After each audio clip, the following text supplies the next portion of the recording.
John, it's a pretty unique achievement for Fethard St. Mogs to be in a Leinster final a few years after being in a Leinster hurling final.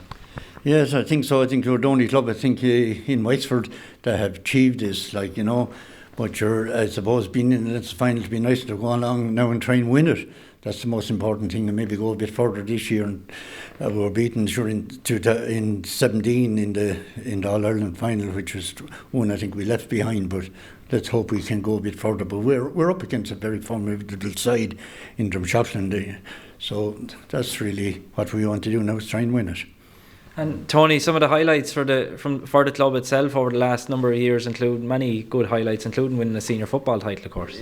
Yeah, we've had, I suppose, we go in bursts, I suppose. As I said, there was nothing, as we were saying there earlier, back in 1917, there's rumour that we won a Junior B final or something similar to it, and that was the only team. And I suppose nothing happened until the 80s, and then they kind of won in quick succession. They won a Junior B hurling and a junior football, and were playing intermediate football. And, you know, they were competitive there for a number of years at intermediate, and then they kind of hit a burst in the early 80s or in the 90s, where they kind of they won junior hurling and then intermediate football and intermediate hurling, and all of a sudden you had two senior teams, you know, which was unheard of for a small parish. You know, you're something like 1,100 people or something in it, and they were competitive there for a number of years. And then I suppose 98 was the big one, you know, that we bet our neighbours Gusran in a county senior football final. And I suppose what a lot of people don't remember is the fact that we actually played in a county senior hurling semi-final the same year. We lost out to Rapparees, you know, so we were a good dual club at the time and very competitive. And I suppose we hit a bit of a bad patch, I suppose, in the middle 2000s or late 2000s. You know, a lot of those players were retiring, and I suppose the financial crash, people emigrated and left, and it had a big effect on us. We were struggling there for a number of years. We lost senior status in hurling.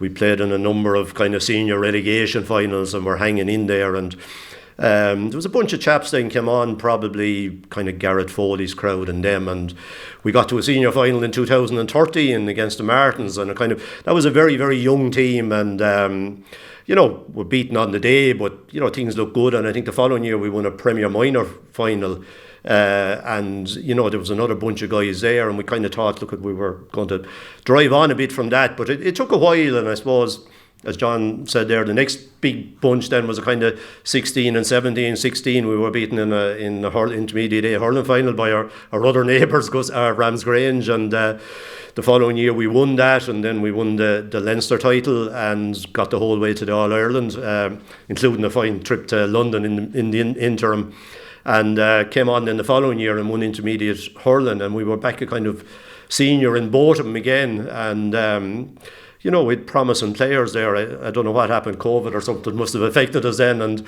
unfortunately last year was the opposite of all of that, I suppose, and it shows how close you are in these things. I think we played Ferns in a quarter final in the hurling, and it went extra time, and we were very, very unlucky not to win it. And, you know, Ferns were senior winners this year, you know, and we were relegated last year, so that's how close it is. And similarly with the football, you know, people say to us this year, maybe we were lucky in games. I said we played Sarsfields inside and Ross, and if there's the opposite of luck, we had it that day. No matter where you put the ball, it wouldn't go over or under the bar, you know. So, you know, those were the low points, but it was great to come back this year. And fortunately, we would have liked to have been there in the hurling as well, and it didn't happen, but it did happen in the football. And I suppose to drive on like this in Leinster is brilliant, you know, and it seems to work that way with this club, and that we get on a roll on something and it keeps going as long as it can, and hopefully it's going to keep going on past Saturday week, and that we're still in it after the game, you know what I mean. It would be nice, you know. And John, in terms of the overall health of the club or the club itself, the facilities here are quite good. There are plenty of good underage talent coming along. Yes, we have won a good bit at underage, like over the years, like, you know, from the time we had we'd say back in the 80s, 90s, we had a teacher, John Hare, people remember him, Joe Foley.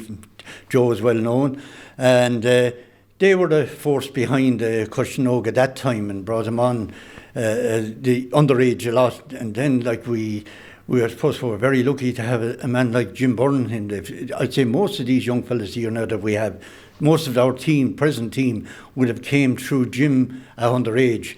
And I think an awful lot of credit must go to him. I think he's a very, very good trainer. And I suppose it'd be nice to see Jim now sometime coming on board again at some of the senior level. Well, let's hope that we can achieve something in hurling next year too, and get out of the intermediate and go up. But unfortunately as well, we had immigration back back a few years ago, and we have it again. That's the only thing. I think there's 7 or 8 fellas there gone. There's a few more to go, and all these are lads that be in contention there for a place on this team. So this panel we have at the moment is small, very small in numbers, but still they're big in heart. So let's hope that they can do it for us on Saturday week.